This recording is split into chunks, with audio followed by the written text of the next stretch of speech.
secara institusi atau lembaga yang di dalamnya terdapat berbagai profesi. Sebenarnya perlu nggak sih dibentuk suatu, ya mungkin kalau di perusahaan besar divisi pendidikan dan pelatihan gitu dok? Ya, jadi pendidikan dan pelatihan memang harusnya idealnya itu ada di sebuah institusi, apalagi institusi kesehatan atau institusi pendidikan yang memang menyelenggarakan pendidikan dan pelatihan. Oke. Di mana fungsi dari diklat itu sendiri adalah, alhamdulillah kalau diklat RSDK selalu bisa memfasilitasi tentunya untuk karyawan-karyawan di RSDK Ciamis secara internal. Dan selain itu juga diklat di RSDK ini bisa menerima mahasiswa PKL atau siswa PKL dari instansi luar, Kang Deden. Oh gitu. Bahkan dari RSDK Ciamis sendiri sudah menerima. Dan tentu dok yang sekarang berkembang itu adalah dalam mendapatkan SKP gitu kan. Banyak ya, sedikit saja kita bicara soal calo-calo SKP ini. Sebetulnya kan itu ada sanksinya ya dok ya? Ya, jadi kalau SKP itu sendiri sebetulnya tanggung jawab si nakesnya itu. Jadi kita harus melakukan update ilmu, kemudian juga mengembangkan kompetensi kita, dan tentunya ya harus dengan kesadaran masing-masing. Jadi tidak pakai calo-calo.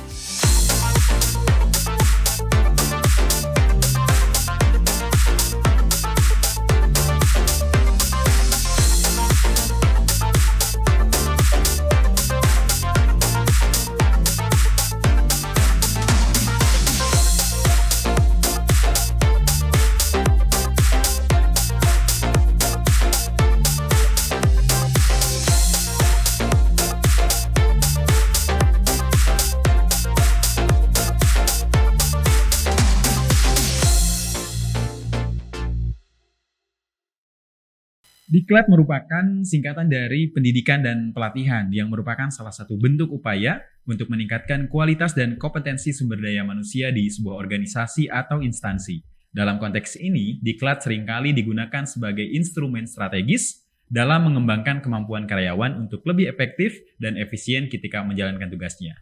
Nah, mengingat diklat ini merupakan suatu hal yang penting untuk kebutuhan SDM dan lembaganya, yuk kita perluas literasi kita tentang diklat dengan narasumber kita kali ini. Beliau merupakan bagian dari tim koordinasi pendidikan dan pelatihan di Rumah Sakit Umum Dadi Keluarga Ciamis. Halo Dr. Irfan Aktori Abdillah. Halo Kang Deden Ramdhani Akbar. Gimana, sehat dok? Alhamdulillah sehat. Apa nih dok kesibukan sehari-hari selain berpraktik mungkin? Kalau praktik udah biasa. Oke, iya saya praktek, saya juga selalu insya Allah update ilmu, ikut seminar, ikut workshop, offline maupun online. Oke, berarti melalui berbagai pelatihan-pelatihan yang ada ya dok? Ya, tentu saja melalui pelatihan yang ada sesuai dengan kompetensi dan keahlian sebagai seorang dokter. Nah, kan informasinya di RSDK juga dokter sebagai tim koordinasi pendidikan. Nah, secara umum mungkin diklat atau pendidikan dan latihan itu apa sih dok dan apa manfaatnya? Sebetulnya diklat itu, bicara soal diklat itu luas. Diklat itu selain pendidikan, pelatihan, kemudian juga pengembangan ilmu, bisa juga beranah kepada penelitian. Nah, diklat ini juga bisa berfungsi sebagai sarana untuk update ilmu, mengembangkan skill, mengembangkan kemampuan dan kompetensi di dalamnya.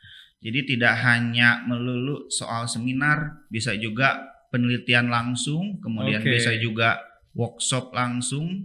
Jadi diklat itu luas sebetulnya. Nah, berarti secara institusi atau lembaga yang di dalamnya terdapat berbagai profesi, sebenarnya perlu nggak sih dibentuk suatu, ya mungkin kalau di perusahaan besar divisi pendidikan dan pelatihan gitu dok?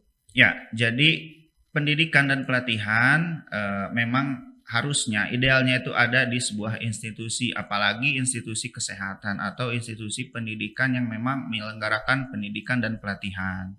Di mana fungsi dari diklat itu sendiri adalah menjaga kompetensi sumber daya manusianya yang bekerja di institusi atau fasilitas kesehatan yang ada di wilayah atau di tempat kerja masing-masing, seperti itu. Oke. Di RSDK Ciamis kan sudah ada berarti dok ya, dokter bagian di dalamnya. Nah, sejauh ini atau seberapa aktif sih diklat di RSDK Ciamis ini gitu? Karena kan kita rata-rata masyarakat ya terutama kan belum tahu. Kalau di internal mungkin ya sudah sering melaksanakan diklat. Itu program-programnya sudah adakah atau memang baru berjalan nih diklat di RSDK? Untuk diklat di RSDK Ciamis secara umum kita beberapa bulan bahkan beberapa tahun ke belakang secara rutin pernah bahkan cukup sering mengadakan seminar, baik itu internal maupun beberapa yang kita share ke eksternal.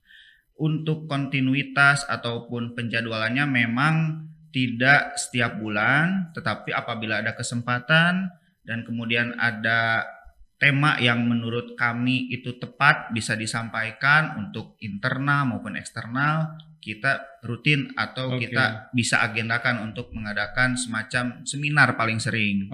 Kemudian untuk pelatihan internal ini cukup sering Kang Deden. Jadi untuk di internal alhamdulillah kalau diklat RSDK selalu bisa memfasilitasi tentunya untuk karyawan-karyawan di RSDK Ciamis secara internal. Dan selain itu juga diklat di RSDK ini bisa menerima mahasiswa PKL atau siswa PKL dari instansi luar, Kang Deden.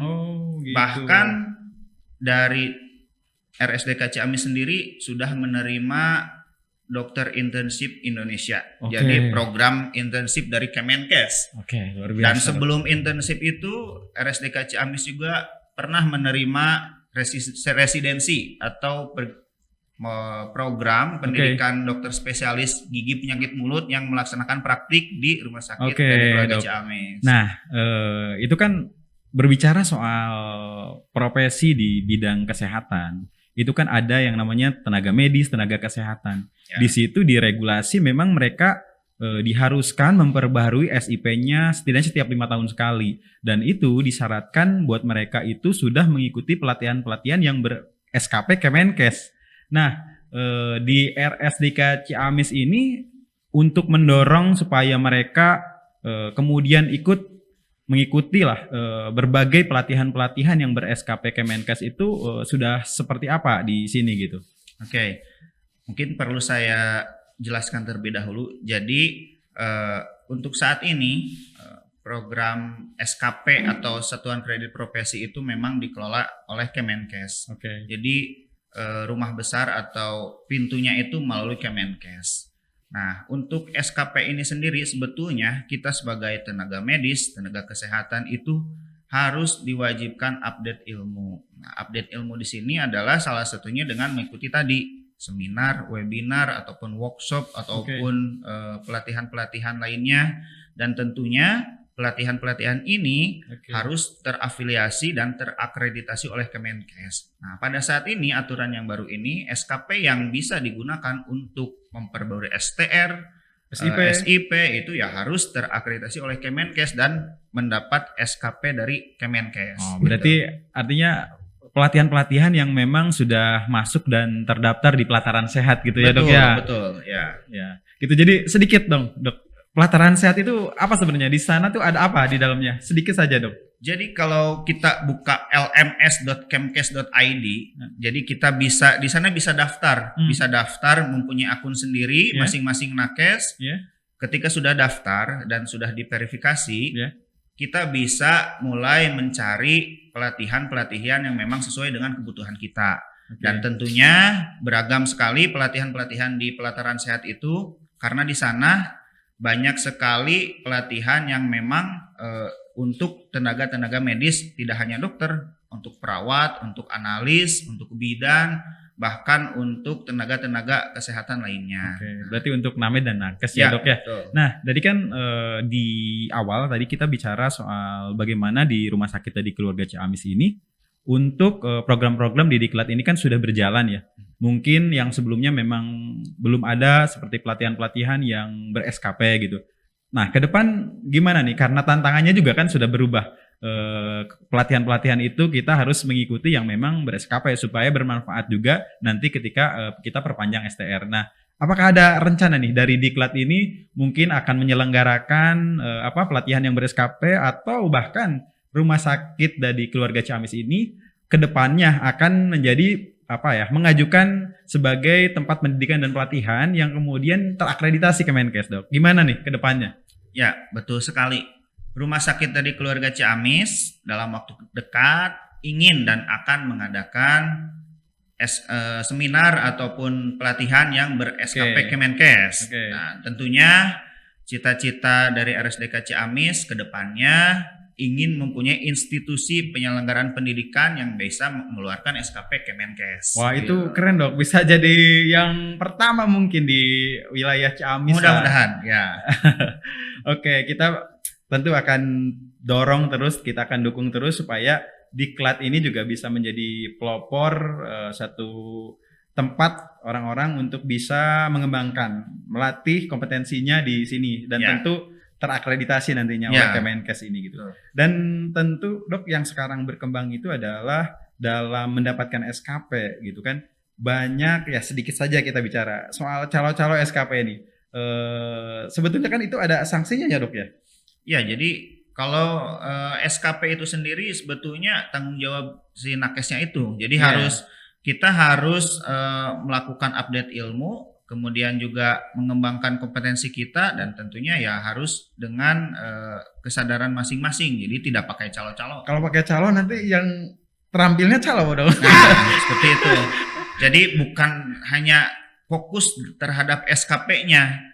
Tentunya ilmu yang dicari atau yang didapatkan itu untuk kita, kepentingannya untuk apa gitu. Jadi tidak hanya fokus ke SKP gitu. Dan tentunya ilmu itu selalu berkembang, pasti setiap hari, bahkan hari ini atau besok itu pasti ada update terbaru. Nah, itu yang harus diupdate. Ya, jadi yang namanya pelatihan itu kan justru pemerintah mendorong supaya SDM kita tuh menjadi SDM yang unggul, terampil dan kompeten gitu. Jadi jangan sampai kemudian ini dimaknai lain gitu, yang tadinya untuk apa ya, mentransformasi SDM kesehatan kan sekarang lagi segala macam transformasi, termasuk transformasi SDM kesehatan. Tentunya ini nanti ke depan bisa dimanfaatkan dan akses bagi seluruh nakes dan named ini ke depan bisa lebih mudah lagi untuk mendapatkan pendidikan dan pelatihan yang ber-SKP Kemenkes.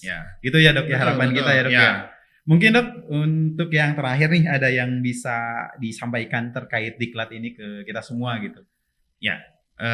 Pertama-tama Diklat RSDK Ciamis insya Allah siap memfasilitasi tenaga kesehatan, tenaga medis dimanapun, selain internal bisa juga eksternal, sebagai wadah atau sarana untuk institusi penyelenggaraan kesehatan, pendidikan, khususnya di Priangan Timur, yang kedepannya kita akan berusaha mencapai atau mendapatkan predikat akreditasi agar bisa mendapatkan SKP dari Kemenkes ketika kita mengadakan suatu pelatihan, seminar ataupun workshop di wilayah Ciamis dan Priangan Timur, seperti itu. Oke, luar biasa sekali program dari Diklat RSDK Ciamis, sangat visioner. Ke depan Rumah Sakit di Keluarga Ciamis tadi ingin menjadi pelopor pusat pendidikan dan pelatihan yang terakreditasi Kementerian Kesehatan, dan tentu harapan kita semua mendorong dan mendoakan supaya RSDK Ciamis secepat mungkin gitu, sehingga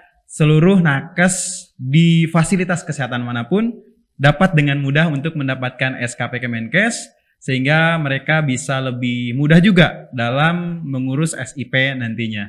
Oke, terima kasih Dr. Irfan, Dr. Abdillah sudah mampir ke podcast kita. Sama-sama. Di program literasi RSDK Ciamis. Semoga kita terus memberikan literasi, baik itu kesehatan atau di luar kesehatan, untuk memberikan pencerahan dan pemahaman kepada masyarakat yang lebih luas. Terima kasih Dr. Irfan. Sama-sama. Assalamualaikum warahmatullahi wabarakatuh. Waalaikumsalam warahmatullahi wabarakatuh.